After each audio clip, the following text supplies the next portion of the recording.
You're listening to Heritage Radio Network.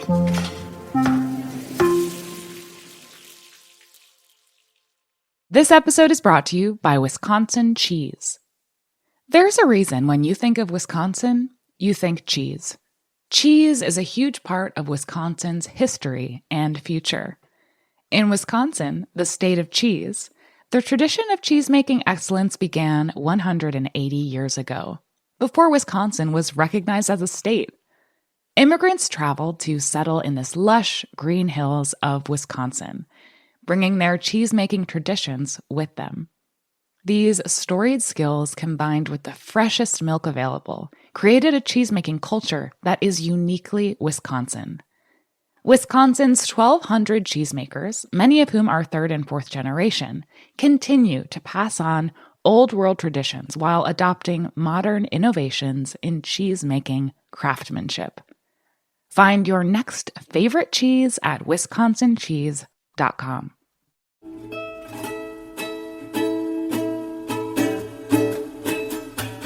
Welcome to Pizza Quest. I'm Peter Reinhardt. Brett McKay is the founder and editor-in-chief of The Art of Manliness, the largest independent men's lifestyle magazine on the web with over 10 million monthly page views. Brett earned a degree in letters with a focus on classics from the University of Oklahoma and his law degrees from the University of Tulsa. He lives with his wife, Kate, who is also the Art of Manliness editor and podcast producer, along with their 2 children in Tulsa, Oklahoma. When he's not talking or writing about manliness, Brett enjoys barbell training and spending time outdoors. And we're going to circle back and come back to that a little bit later. He and Kate now also host a Substack newsletter called Dying Breed, in addition to their hugely influential Art of Manliness podcast series. The Art of Manliness podcast aims to help men become better men. Through in-depth interviews with authors and thinkers, host Brett McKay finds insights on how men can better understand their culture, their lives, and themselves, and recapture the ancient and classical ideal of manliness. One of arete or arit, Brett, you're going to have to help me pronounce that correctly. I think it's pronounced both ways, arete or arete, and eudaimonia, excellence and flourishing. 2 very powerful concepts. Episodes on the podcast explore how to live a life of both contemplation and action while having some fun along the way. The show topics cover everything from history and philosophy to social, professional skills, to parenting, to self-defense and physical training, and also pop culture and literature. As I see it, the Art of Manliness podcast, as well as the magazine, is about the journey of self-discovery and personal transformation. And by the way, it is rated by Spotify as one of the top 1% of all podcasts in the world. Wow. Thanks for joining us, and welcome to Pizza Quest, Brett. Well, thanks for having me, Peter. It's great talking to you again. You've been a guest on the Art of Manliness podcast. I have been. I've been a guest on your podcast, and that's how, kind of realized that I have a lot to learn from you, and I would love to explore some of the things that, this intro is kind of loaded and needs to be unpacked a little bit of the various things. And I want to find out in our conversation how it all came to be. But since we, are talking about self-discovery and transformation, I wanted to start with just a question, get the ball rolling, and then see where it leads us. And here's my question for you, Brett. Can you share the most impactful story that you've heard from your listeners about a person or any of them whose lives have been transformed by the Art of Manliness? That's a great question, because we've gotten so many over the years. So we've been doing this for 17 years.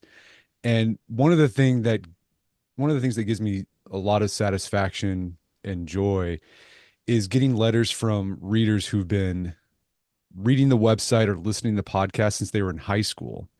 And now they're married and have kids. And they, write these letters and say, you were with me all the way. Like, you helped me learn how to tie a tie when I was going to the high school dance for the first time. You were there when I was asking my soon-to-be wife on our first date. You were there when I made the proposal. You were there when I had my first kid. So that's really sad. I mean, it's amazing. 'Cause I've been doing this that long that there are kids or people who were started reading this when they were 16 and now they're, in their mid 30s. And that's one thing I really enjoy reading. But some of the biggest transformations, it's just people who will reach out and say, I found your site when I was in a low point in my life. It could have been a job loss. It could have been a sickness of some sort, divorce, and they found something there. We have, over 3,000 articles. We got 1,000 episodes. They found something that resonated and helped them get out of the funk or help them start making headway in their life.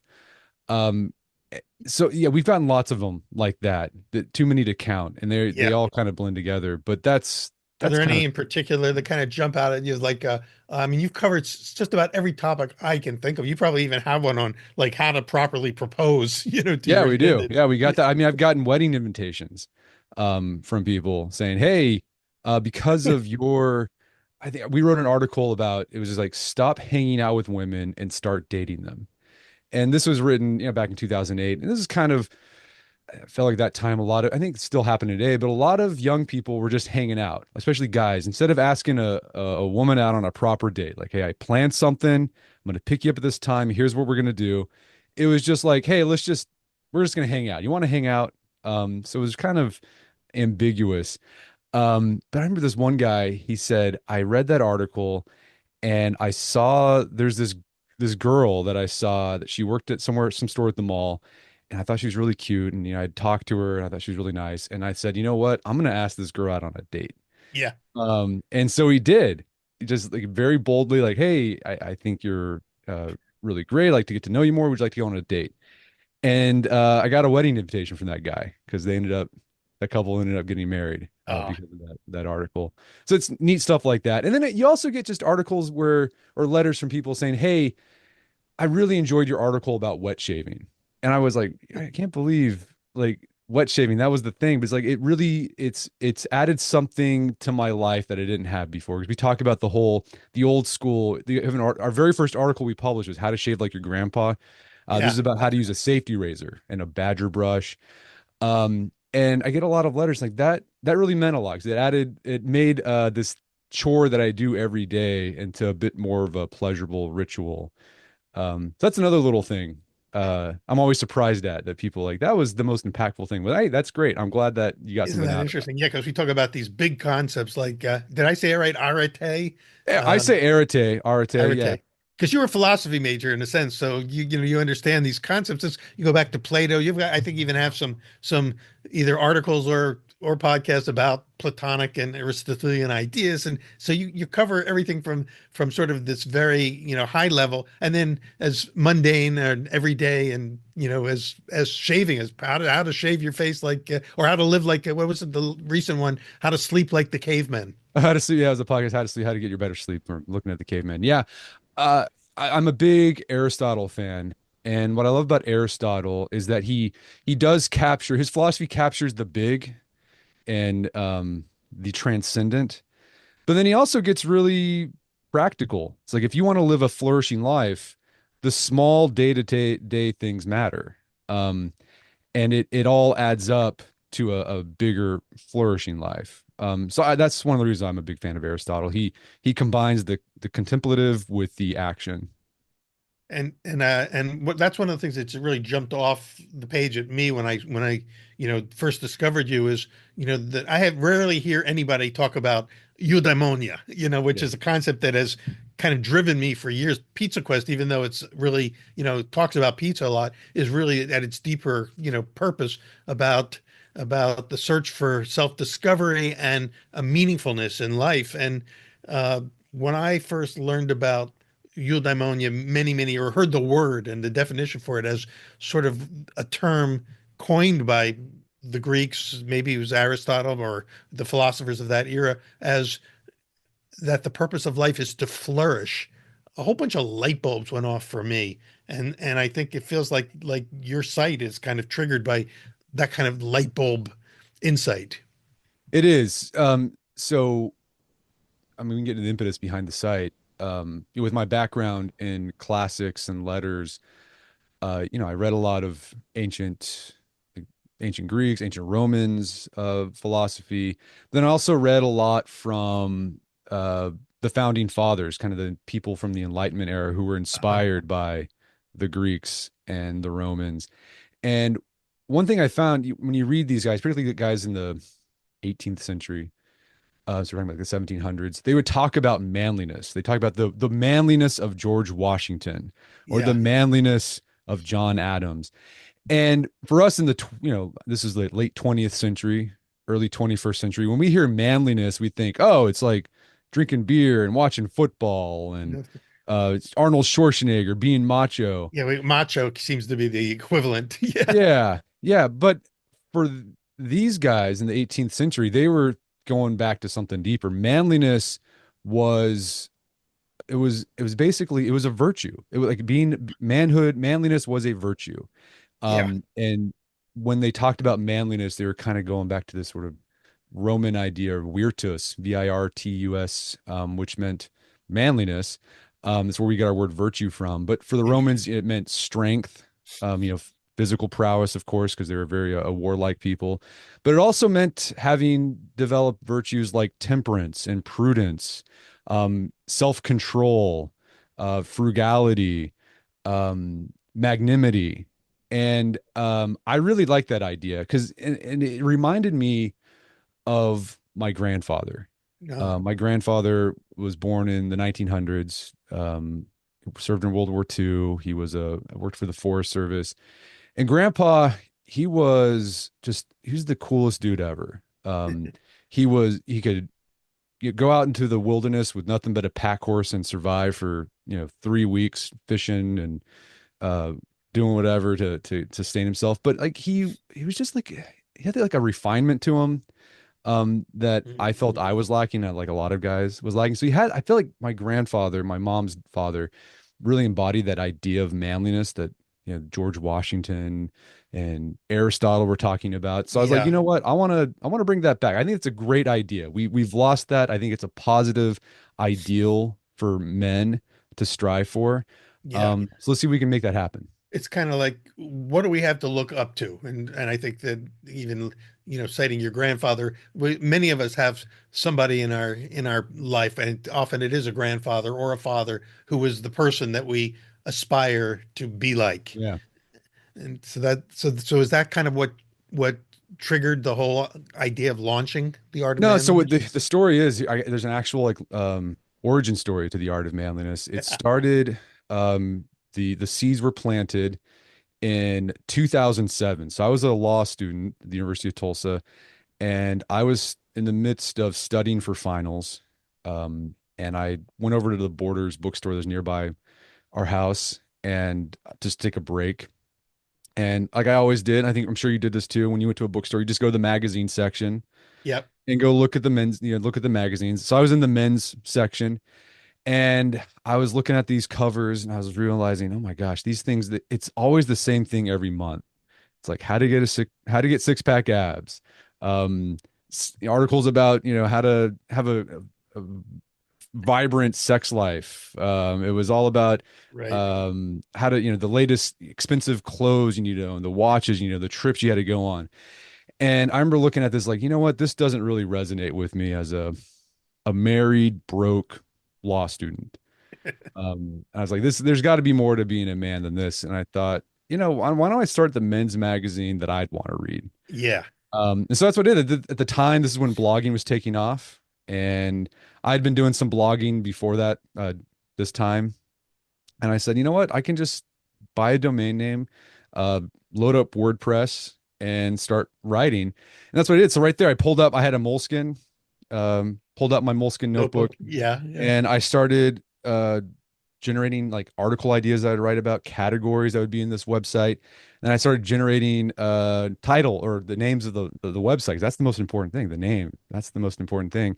And so I remember when I was in college, I'd read this book called The Manly Arts, which is about 19th century bare knuckle boxing.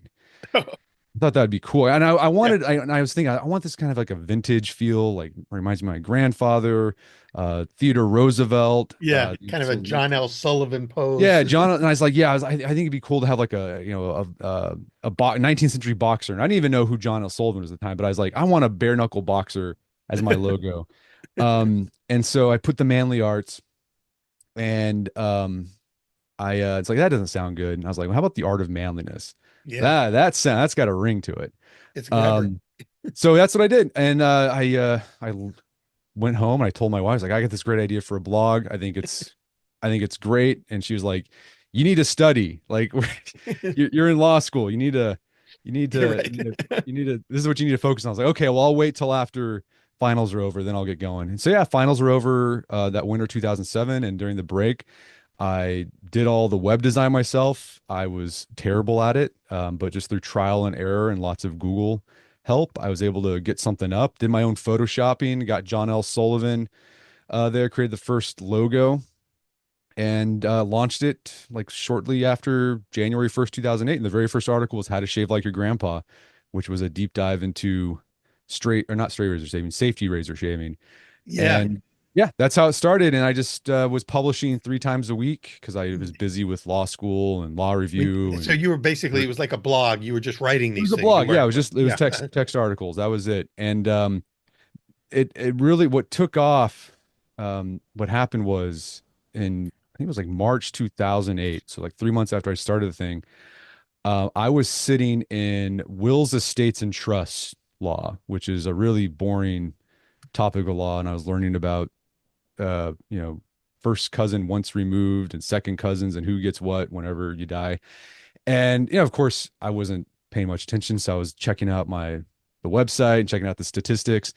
And I saw that my site was crashed. I'm like, oh my gosh, what's going on here? It's not working. This is not good. And then I went and checked the analytics, and I was getting all this traffic from this website called dig.com. So for those who you don't remember, dig.com was one of the very first social news sites. And so the premise of this website was people would submit articles they found online, and then people would give it a dig, which is basically a vote, like this is great. And then it eventually made it to the front page of Dig, and this had a huge audience. And so if you had an article that made it to the front page of Dig, like it was called the Dig effect. You're just gonna get bombarded with traffic, and that's what Wow. happened. Someone submitted that How to Shave Like Your Grandpa article to Dig. It got up on the front page of Dig, and then it went viral after that. And I had to upgrade my servers, and to make room for that. And from that moment on, it was kind of off to the races. Really, I was on the radar, and that's what happened. And I mean, it was really, really crazy. By the summer, I had a book deal. This was the time when book publishers were looking for blogs to turn into books. Yeah. So you had a book deal by the end of the summer, and it just continued to grow.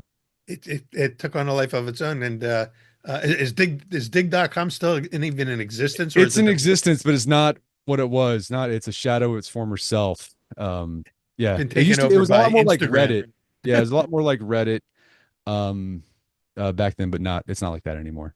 But what a great, well, fortuitous, number one, that Yeah. but not a coincidence that that it got cited, and then it took off. So it's pretty much taken over your life. I mean, you've got a huge operation. You're doing the magazine, which is the continuation of articles and things that you write and research, along with your wife, Kate. Mhm. You've got the podcast. You've done over 1,000. You say, I think I'm up to 1,056 of the podcast or something like that. Yeah, I published 1057 this morning. 57. Oh, what was today's publishing?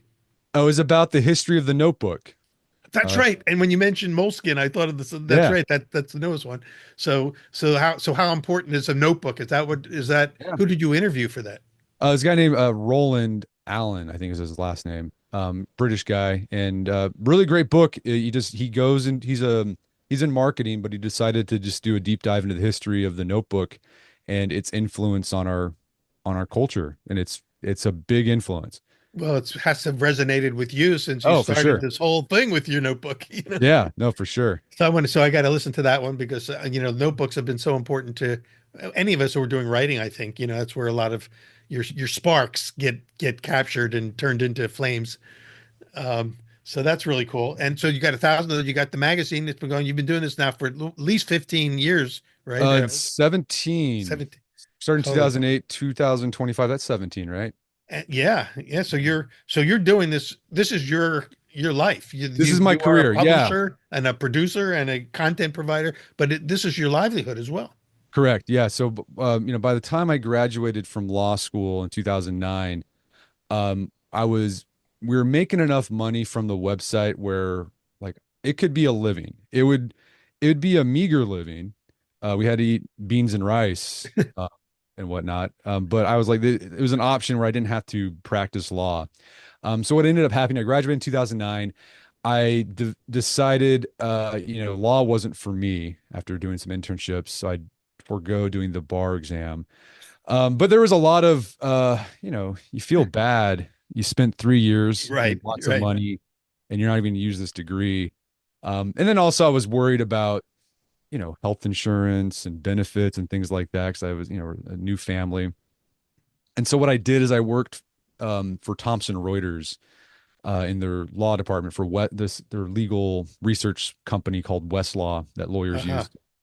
It was a great job. I trained law students how to use Westlaw, and I got to work from home, very flexible. And so I was doing that and the blog. Um, and what happened was, I think it was like 2010, our son Gus was born, and things were picking up with the website even more.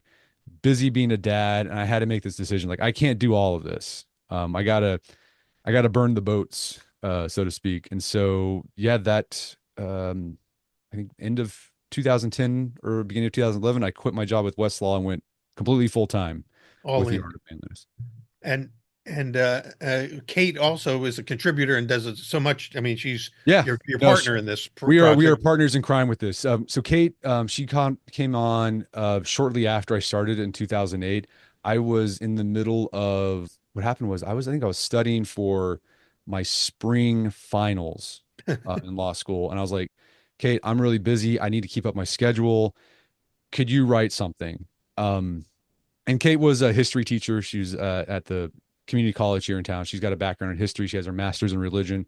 Very great Perfect. writer, great researcher.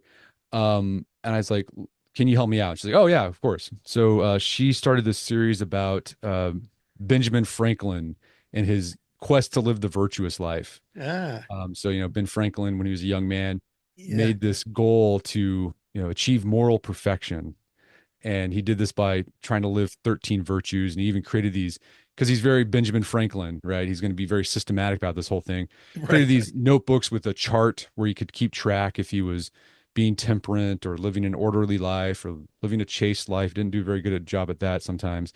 Um, Or some people might think he did very well. yeah. Yeah. So she started the series. That's when she started working. And since then, it's been a collaborative effort. We work on all the articles together. Sometimes I'm the main writer. Sometimes she's the main writer. But it is a collaboration. And the podcast that actually started in 2009. And I just did it because podcasts were new at the time. I was like, this is Yeah. kind of, I was in that phase in my career where you're just kind of throwing spaghetti at the wall and exploring, and seeing what you liked and seeing what worked. So I did the podcast. For me, it was basically an excuse to talk to authors of books that I read. Yeah. Always been a voracious reader. The podcast was just an excuse to talk to people who wrote books that I enjoyed. Um, and I started in 2009. It didn't really go anywhere. I didn't get much feedback on it. It took a lot of time, and there was no way to monetize podcasts at the time, really. And so I did it for a year, and then I decided, you know what? No one really cares about this. Like, downloads are sort of anemic. I don't get any emails about like, hey, I enjoyed the podcast. Um, Most of our revenue came from, writing text articles from web advertising. It's like, I'm going to put the podcast on hold. So we put the podcast on hold. And then in around 2012, I started getting emails from people like, hey, what happened to your podcast? Right. I'm like, why am I getting all these emails? And I think what happened was that was around the time when podcasting started to pick up a little bit of mainstream attention. I Yeah. think really was the thing that that did it was there was that podcast Serial from NPR. I think it was Right. like a murder true crime The true podcast. crime podcasts really kind of like were Yeah, that was the thing. And viral for them. Yeah. so I was like, oh, okay, yeah, I'll bring back the podcast. And what was happening, there was an ecosystem starting to develop in the podcast business where there was um better technology. There was actually companies out there that are helping podcasts monetize. And so I started the podcast again, and I got connected with the company that started managing our advertising for our podcast. And podcast became a big thing. So the podcast for a long time was like the side project. It wasn't Yeah. the main driver of revenue or attention for what we're doing here. I would say around 2015, 2017, the podcast became really like the main event. And the website, the text articles was kind of the side project. So. Interesting how that kind of pivoted like that. Uh, Not too long after that, we kind of entered the COVID era. Did that impact your plan? No, I mean, it was actually COVID was really great for our business. Yeah. Because a lot of our articles, we got so much search traffic during that time because a lot of our articles were just like how to do stuff, like how to like we even have a lot of articles like on hobbies and things like that. So we had a lot of people who were looking for articles on how to bake bread. Because a lot of people were baking bread during COVID. That was Um, good for me when that happened. Yeah. yeah, for Just- sure.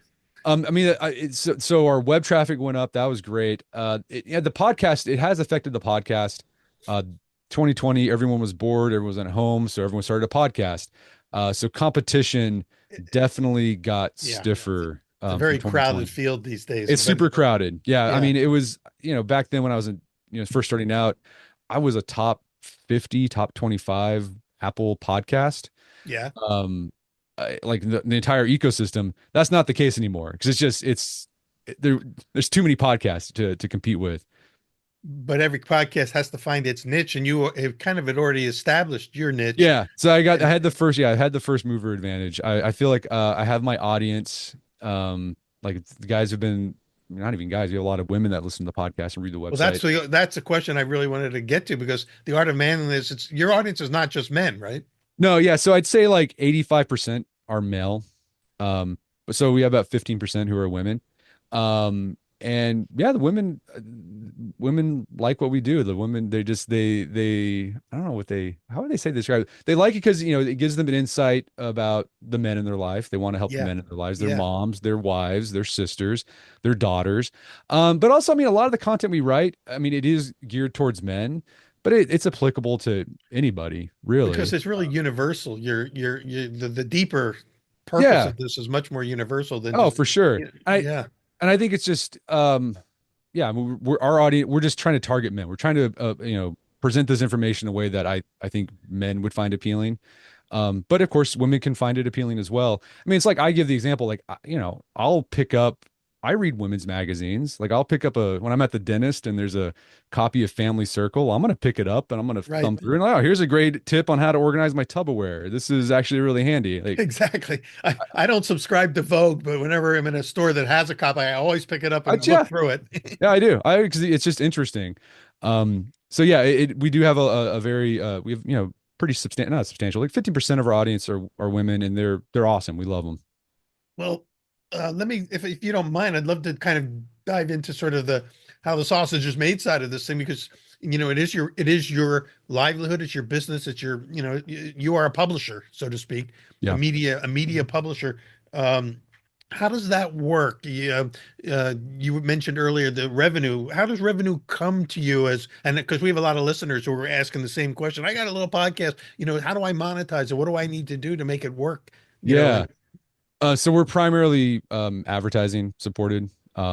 So that's and because of the this viewers that you the have. size, yeah, the size. That's if you want to monetize a podcast or website through advertising, you got to have scale, you got to have volume. That's just the name of the game. What kind of volume does it take to kind of get that kind of? Oh, I don't know. I mean, maybe less than you think. Um, I mean, right now our podcast, we've moved from 2 episodes a week to 1 episode a week. So we're getting, 750,000 downloads a month. So that's down from when we were doing two a week. That's fine. I don't know. I would say if you can get maybe 5,000 downloads a month. Really? Yeah. Yeah. And the thing is, it's just you're who you can monetize with will differ as your depending on the size. So if you are a smaller podcast, there's a lot. What's great about that the ecosystem now, there's a lot of marketplaces that will help you sell your podcast, for example, even if you don't have a huge audience. Uh, So there's like a website called Podcorn, I think. You can go there, submit your available for advertising, and advertisers can come and advertise on your show. Um, I'm sure there's a lot of places now where you can sign up to have programmatic podcast advertising. Um, do you uh, know what programmatic advertising is? we're carried our audio podcast carried by Heritage Radio Network, which is sort of food based podcast, Yeah, and so we bring in a little bit of advertising from that, and also they bring in the advertisers or the sponsors that support the network as a whole, and yeah. so some of that overlaps to us. But you have that's just one spoke for you, the podcast. You also we're already monetizing the magazine aspect Yeah, and yeah, we call it the text content. That's what we the call it. So text. we do that just primarily through banner ads. So And there's that whenever just comes to you through you again, you work through agencies on that, or Yeah, do they just there's guide always you? networks. Yeah, we have a network that we work with. The web monetization, I mean, that's just changed dramatically since we started.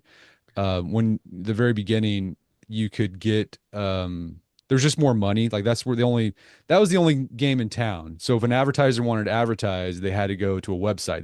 We started before Facebook, before Instagram even existed, before Uh-huh. Pinterest. And so if a brand had ad dollars, they would just go to a website. And so back then, in addition to banner advertisements, we'd also do sponsored content. And so what would happen, we had an agency that we'd go to, and the agency would say, hey, Dockers wants to advertise on the website. And they want to do some sponsored content. And like, okay. And they say, here's the theme of their brand campaign that they're doing. It could be like, they're releasing the alpha khaki. And so they're looking for content that's kind of hits that alpha khaki brand. So kind of outdoorsy, the guy who's working on his motorcycle, but then goes to the PTA meeting. So come up with some content around that. So we would develop some content ideas. There was no product placement. It was just like the theme of the article hit the brand theme. And at the top of the article, it would say, this article brought to you in part by Khakis Alpha, Dockers Alpha Khaki. And yeah, I mean that was how we monetized. That was a big source of our monetization. But all that went away because now brands are shifting towards influencers. So Ah, Instagram things and TikTok and that, or they're spending money on podcasts. So yeah, like web, like the text aspect of the business, it doesn't make as much money as it is. It's just the nature of the market. That's yeah, not it's where it's a at. kind of a shifting sands there with everything. Um, but you do you sell products as well? I mean, I know you've published a number of books, so Yeah, your books are also a type of product that you yeah. market through the website. That's got to be another little revenue stream. It's a small one. Books don't make that much money. But they're cool books. I mean, They are cool you books. take They're all fun. the things that you're doing on the podcast, you can turn into books. Yeah, for sure. We did for a while sell merch, so like T-shirts, and Yeah, we even made our own version of Ben Franklin's Virtue Journal. We did some pocket knives. The merch was fun. It wasn't very profitable though. Like the margins on it are awful. It's very expensive to do because you have to pay for shipping and then if people have returns, like that's really expensive and as the time went on, we were dealing with like all sorts like just more instances of fraud. It just got really expensive. It got more yeah, expensive. I remember I'd look at the P&L sheet of our sort of the merch side of the business, and I'm like, boy, we did a lot of work for not very much money. You just see the expenses and like this. I don't know if this is worth it. So we actually stopped doing merch this year. We had a guest on ours. I don't know if you've had him on yours, but he would be a good fit. Named Meathead Goldwyn, who's written a book about how to cook meat and everything you need to know about meat cooking.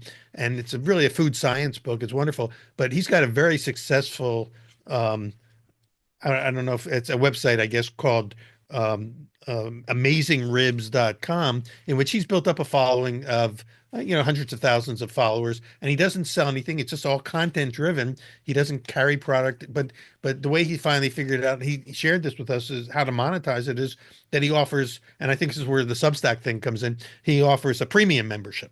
Where for a small amount of money, if people subscribe for $35 a year, they get perks that the regular readers don't Yeah. get. Is that something that you do with Art of Manliness? So one thing we did do in 2017, we launched a membership website called The Strenuous Life. And basically it's Boy Scouts for grown men. We took all the content that we published on the Art of Manliness up until that point. So this is almost 10 years. And we created 50 badges, like merit badges, based around this content. So we have badges on wilderness survival. We have a outdoor chef badge. We have a badge called the hosting badge, how to be a good social host. We have personal finance badge. We've got a shaving badge. We've got, I'm trying to think of the other badges. Yeah, a virtue badge. We've got a monk They're like badge. those merit badges you get when you're a Yeah, Boy it's a Scout. merit badge. And then in Yeah, addition to that, you can earn the badges. We have this challenge you do. It's called the Strenuous Life Challenge, where if you complete these 12 weekly challenges that we give you, and you have to do a certain amount of daily check-ins for your physical fitness, and doing a good deed, then we'll send you this challenge coin. And then when you sign up for the program, we'll send you a PT uniform, a physical training uniform. It's a oh, t-shirt and a pair of Army Ranger, shorts they use in the Army for physical that's training. cool. So There's a now you're in a handbook. club. Yeah, you're in a club. You're in a handbook. We send you a membership card. Um, and then so yeah, you can do all this stuff on the platform, and then there's ways you can meet up with other men in your area for local meetups. And so that's Did uh, that develop? Did that really start to happen? yeah. So we started that in 2017. We've had 11,000 individuals go through it. That's substantial number of people. That's Yeah, and so it's a paid thing. You have to pay to join that. And it's kind of like its own separate thing. It's like really it's a separate business from the Art of Manliness. The Art of Manliness is really the funnel to over there. But yeah, the meetups are great. We've got areas that have a really vibrant and strong group of guys getting together. Um, and it's been fun to see. And it's entirely member driven, really, like the social aspect of it. The guys, it's up to them to get things going. And it's been fun to see what guys have done. One of the things that's grown out of that is this thing called the Stren Fest. And so what will happen is guys in a large geographic area will plan these 3 to 4 day long events where they just do strenuous life stuff. So they'll work on badges together, for 3 or 4 days. And they're out in the woods camping somewhere. wow, So yeah, there's been a Stren Fest there's one going on in Texas. There's one in the mountain region of Utah. There's the southeast area of the United States. Then there's one kind of in the Pennsylvania, interesting. Ohio area. So it's spun off its own cultural sort of Yeah, I gathering mean, the place. reason I started it, I mean, at the time I was getting all these letters from guys saying like, "Hey, look, you write all this great content on how to do stuff, but I don't know how to get started." So I wanted to help guys take the things they've been reading on Art of Manliness and put it into action. Yeah, yeah. Take action on it because it's not doing you anything if you're just reading it. And then I also wanted to find a way to help guys meet other guys in person because I know for a lot of men, making friends is hard. And so that was the idea. It's just like I want guys to get together and do stuff. That's it. And so how am I going to do that? Well, I'm going to create like kind of Boy Scouts for men, and that's what we did. And it really is. I mean, and it ties right in with your original, vision of this place of appealing to the virtuous side of Yeah, our nature, of our that's better what we're trying to angels. do. That's what we're trying to do. So that is still going and it's growing, it sounds like. Do you It's ever yeah, attend? it's Do you ever like get invited to come to one? What are they called? String? Did you say string? Sprint Fest. I've not been to a Sprint Fest yet, but I do meet up here locally with the guys in Tulsa. We get Uh, together for a ruck. So it's basically put on a backpack with weight, and we just Yeah. go hike around. And then we've developed some traditions in Strenuous Life over the year. One thing we have is called the annual Gentleman's Dinner. And so we encourage all the guys in the area, in their local areas, to get together and just have a dinner with the boys. There are some women that have joined Strenuous Life, so we occasionally have some women that show up. But yeah, they dress up. They wear. We encourage guys to wear a suit. Um, Go to a nice restaurant. It could be hosted at someone's home, and they just kind of celebrate the year and just and make plans for the coming year. So the So gentleman's dinner usually happens in December.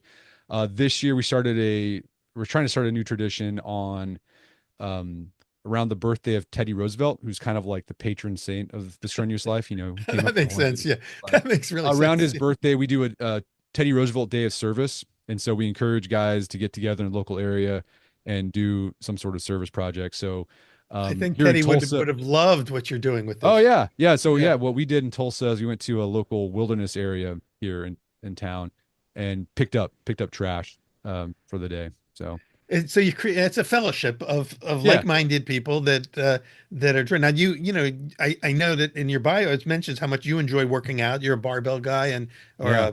and also an outdoorsman. So is that still a big part of your life is physical training? Yeah, I train every day. And it's a big part. I used to do powerlifting was more of my thing. I actually did some competitions. But I'm older and joints are creakier and Yeah. so I've modified my training. So I'm not lifting as heavy as I once was.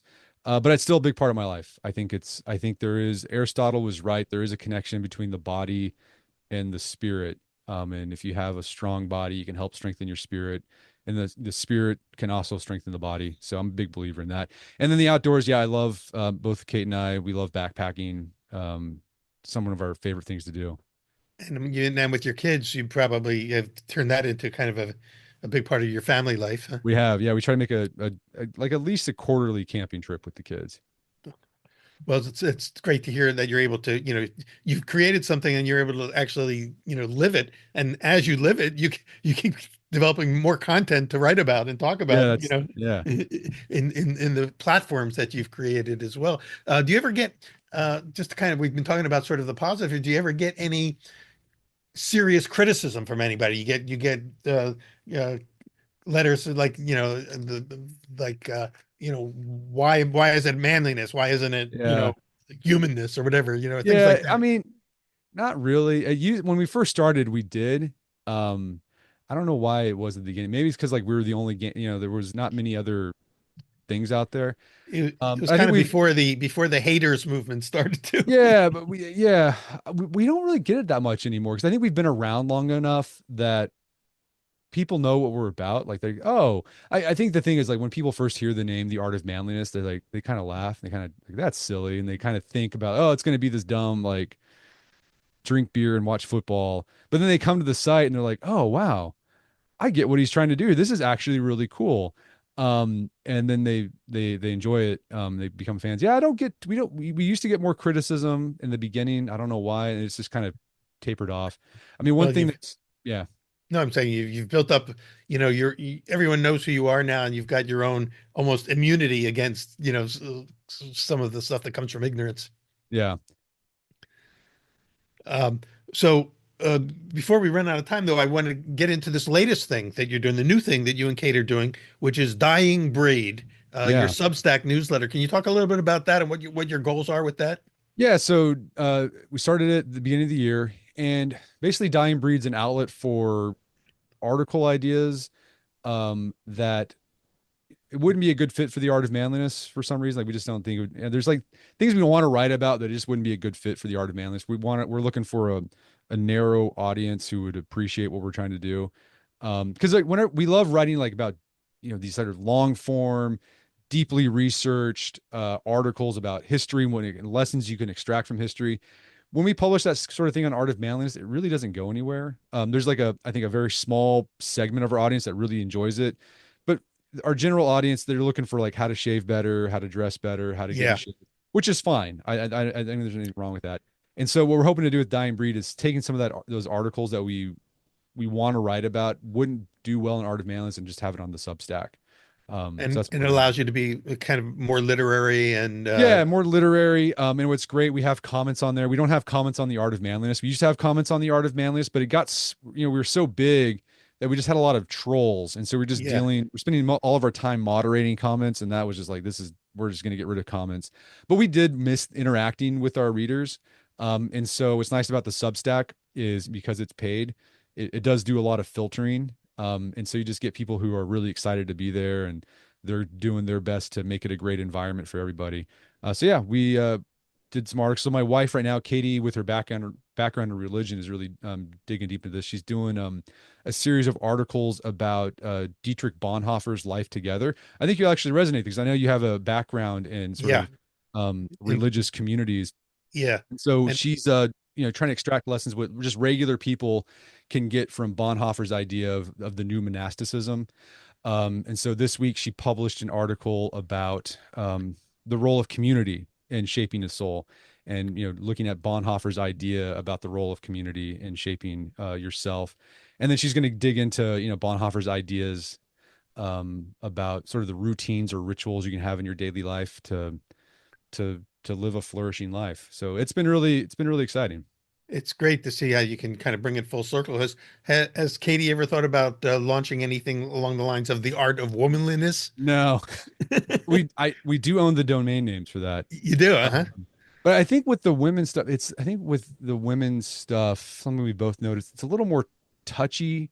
Even like within women themselves, there's a lot of like things around motherhood or what it means to be a Uh-huh. good mom. Like it's very women get very touchy about that, and I don't know. We just want to stay away from that. So You got your hands full with what you've got right now yeah, anyway. right. But uh these, I want to mention to our, listeners and viewers that if you want more information, because more people know about the Art of Manliness and they know about Pizza Crust, but there's some of our followers may not know about you, and they can find out, everything, all the content that you carry by going to the Art of Manliness is it .com, right? .com.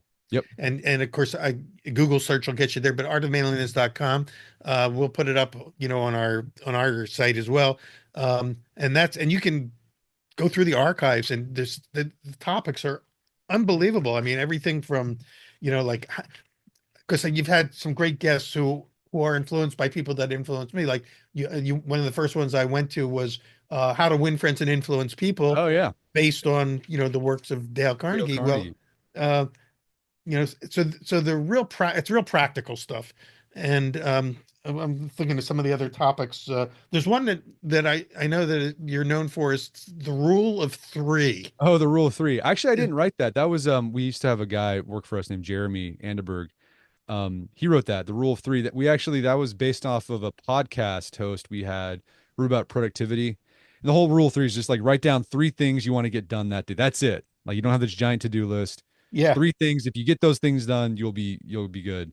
the day is a home run if you can get those three done. Yeah. Uh, but then some of your books, and I'm guessing a lot of these books maybe were either personal things that you were pursuing, or grew out of interviews that you did with some of your guests. But I mean, I made note of some of the books, like What is Honor, How to Quit Porn. I thought that was Mm. a really interesting topic. Do you get a lot of people who like pick that one up?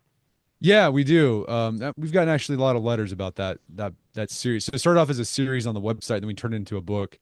Yeah, and that's helped out a lot of people. The honor, that was It's really needed. interesting. That we did that a long time ago. That was a really deep dive into the history of the concept of honor. I think a lot of people in the West, like we throw that word around a lot, but they don't really know what it means.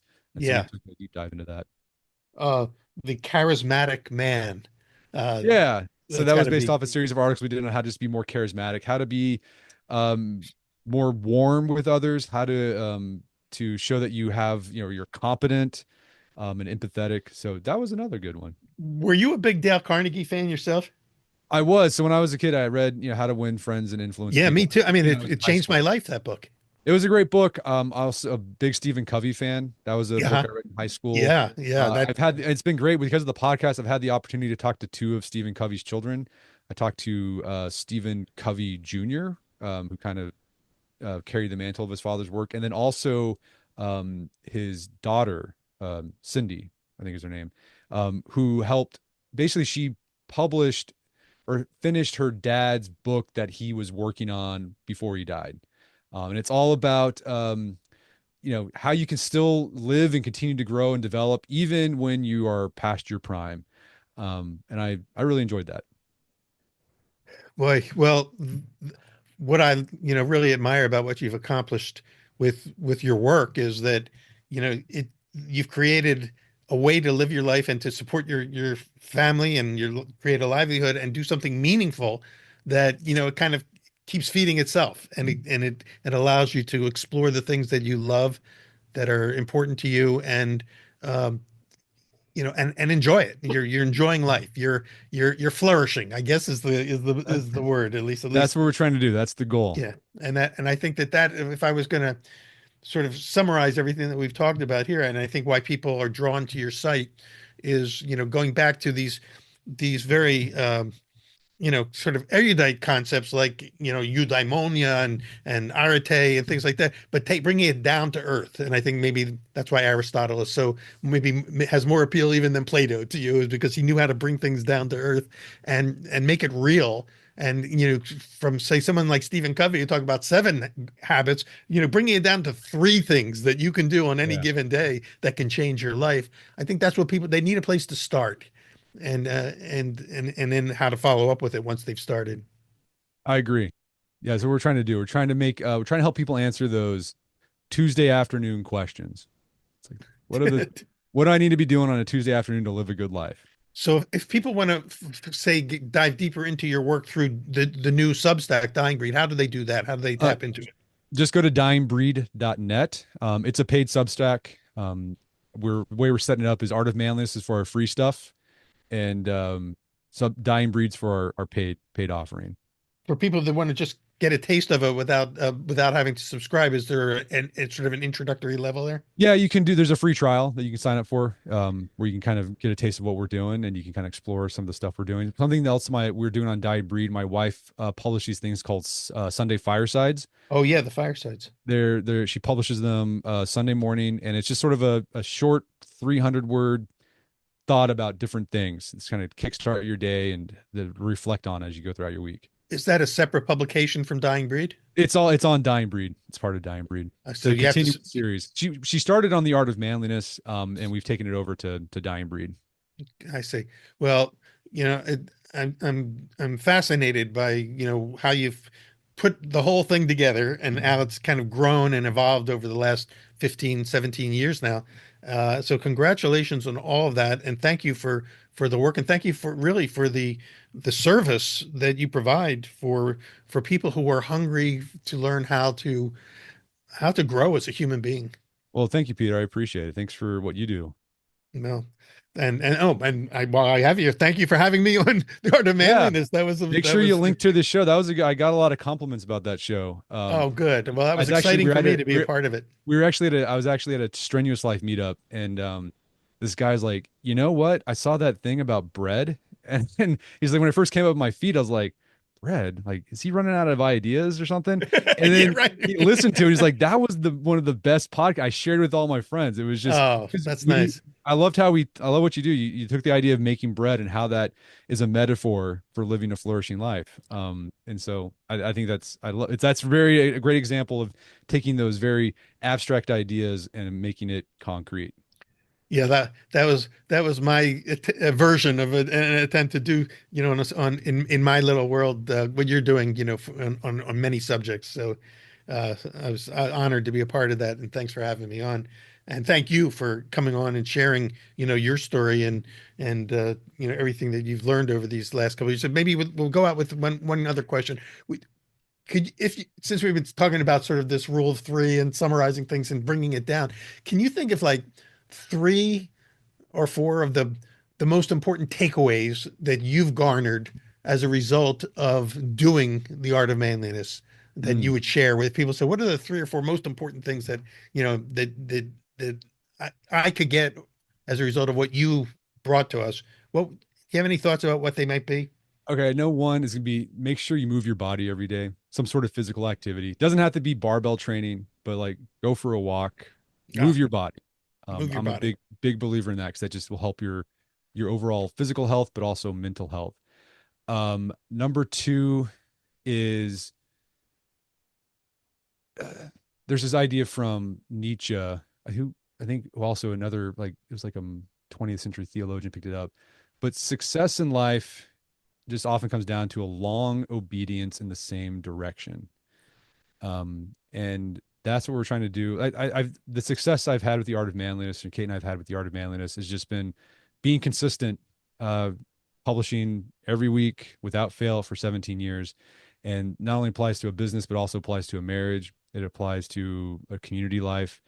Just have to be consistent with it. Number three, Before you move on to three, that resonates with me from the standpoint of the concept of praxis of what spiritual practice is this consistently doing it. Meditate every day, pray every day, do whatever it is that you're going to do, but do it regularly. And again, it applies to move your body as well. It's one yeah, exercise session is not going to accomplish what doing sessions every single day will accomplish.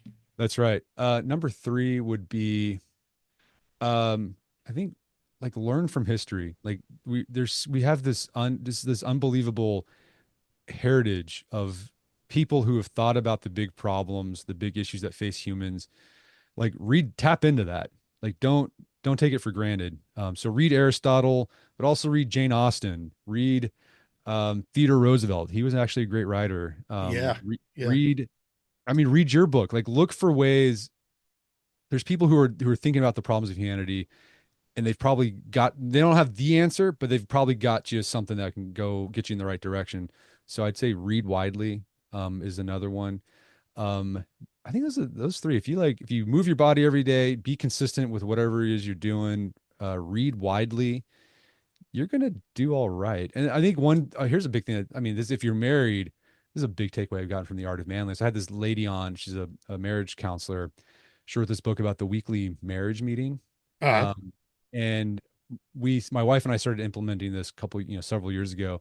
If you're married, this is a big game changer. And it's basically you just get together with your spouse, uh, once a week, and you do these four things.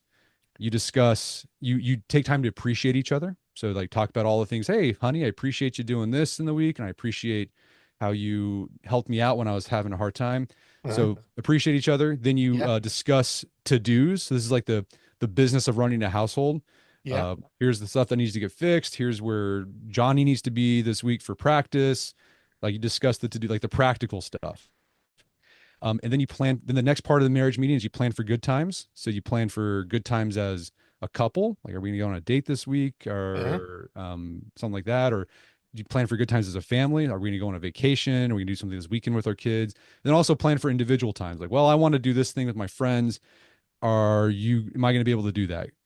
So plan for good times. And the fourth thing is you discuss big issues. So whatever big issues are going on in your life, could be health problems, could be things with in-laws, it could be problems yeah, with kids. Um, if you're married, I think this could be a game. Like we've gotten a lot of letters about this, from guys who are married. They implemented the marriage meeting, and it's like I wouldn't say it transformed, but like it really did help their marriage out a lot. yes. So I can attest to that. Not we didn't know it the way you were describing it, but we did exactly that for a number of years. And I knew how now looking back, I can see how important they were because when we stopped doing it or started cutting back on it, we were doing we realized quickly how much we needed those meetings to keep us right, going in the right yeah, direction and flourishing because yeah. it all comes back to flourishing in the end. It all comes back to flourishing. It goes back to Aristotle. So this is when we go back to Aristotle. Aristotle talked about this in his work Economics. So for Ah, Aristotle, economics was all based in the home. It was like home management. So when you're doing your marriage meeting, it's all about how can you develop a household that'll allow all the individuals in it to flourish. So that's what we're trying to do. beautiful. Well, Brett McKay, thank you so much for being with us on Pizza Quest. As we always say here, it's more about the quest than it is about the pizza. There you and go. and I think you're living it and proving it. And thanks for sharing all I tell you these last things that you were talking about, your takeaways. There's enough there for if anybody could just implement one or two of those things, it will change your life. So thank you so much for being a part of changing many people's lives. Thank you, Peter. Give our best to Kate. Thank you, and we'll be. I'm following you on the Substack now. Well, thank you so much. I appreciate that. Yeah. So good luck with that and launching a new thing. And you've actually inspired me because I will be starting my own Substack in a couple of weeks, and I've been putting it Great. off for a long time. But when I saw what you were doing there and realized this is in a way kind of the medium for writers, Right. that podcasting was earlier, and what we could blogs and all the things that have come in over the last 20 years. I think that this is a new medium that is really an opportunity for Oh, people for to sure. I express agree. themselves. Well, let me All know right. when it goes live. I will. Thanks, Brett. And All right. have a great week. And we'll see all of you. And we'll see those of you who are listening or watching us at the next episode of Pizza Quest. Join us then. All right. Take care. Bye-bye. Pizza Quest with Peter Reinhardt is powered by Simplecast. Thanks for listening to Heritage Radio Network, food radio supported by you. Keep in touch at heritageradionetwork.org/subscribe.